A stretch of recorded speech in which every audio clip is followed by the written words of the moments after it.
जिन्होंने इनको ये बोला है वो उनका दिमाग खराब है। दोस्तों यार, जया बच्चन के बारे में जितनी बात की जाए उतना ही कम है। ये दुनिया भर से पंगे लेने वाली वो पंचायती और कलेशी औरत बन चुकी हैं कि ना चाहते हुए भी मुझे लगता है कि ये मधुमक्खी के छत्ते में अपनी उंगली दे डालती है।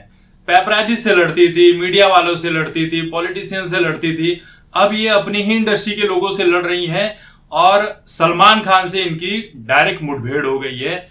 आप कह सकते हैं कि ये मामला आगे तक जा भी सकता है, नहीं भी जा सकता है। सब कुछ अपनी अपनी समझदारी पर निर्भर है, जब तक कि जया बच्चन दिखाना चाहे।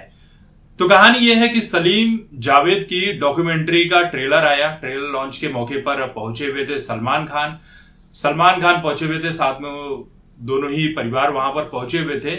लेकिन जब ये ट्रेलर आया तो ट्रेलर के बाद उस ट्रेलर में जया बच्चन जो है वो सलीम और जावेद दोनों को ही कहती हैं कि बड़े ही घमंडी और बदतमीज किस्म के लोग थे ये, और अभी भी हैं।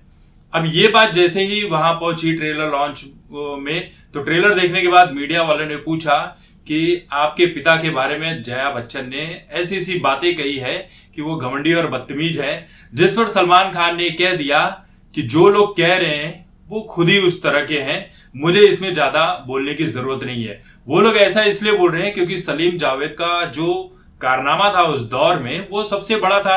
इंडस्ट्री में वो जिसके ऊपर हाथ रख देते थे, जो उनकी फिल्मों में काम करता था, उनके लिखे हुए स्क्रिप्ट पर वो सुपर डुपर स्टार बन जाता था। अमिताभ बच्चन को भी लेकर यही कहा जाता है कि सलीम जावेद की जोड़ी ने अमिताभ बच्चन को सुपरस्टार बनाया है। और सलमान खान का यह कहना है कि जब एक प्रोड्यूसर के तौर पर जया बच्चन ने उनसे कांटेक्ट किया था, या बाकी लोगों ने जिन लोगों ने कांटेक्ट किया था, जब सलीम जावेद ने उन्हें समय नहीं दिया, मौका नहीं दिया और भाव नहीं दिया, तब वो लोग उन्हें घमंडी और मतलबी बदतमीज और ना जाने क्या क्या कह रहे हैं।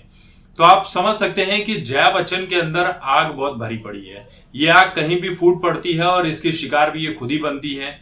बहू से इनकी बनती नहीं, पेपराजी से इनकी बनती नहीं, मीडिया वालों से बनती नहीं, पॉलिटिशियन से बनती नहीं है, अब तो अपनी इंडस्ट्री के लोगों से ही नहीं बनती है। रवि किशन से पहले ही ये थाली में छेद जैसे बयान दे चुकी है।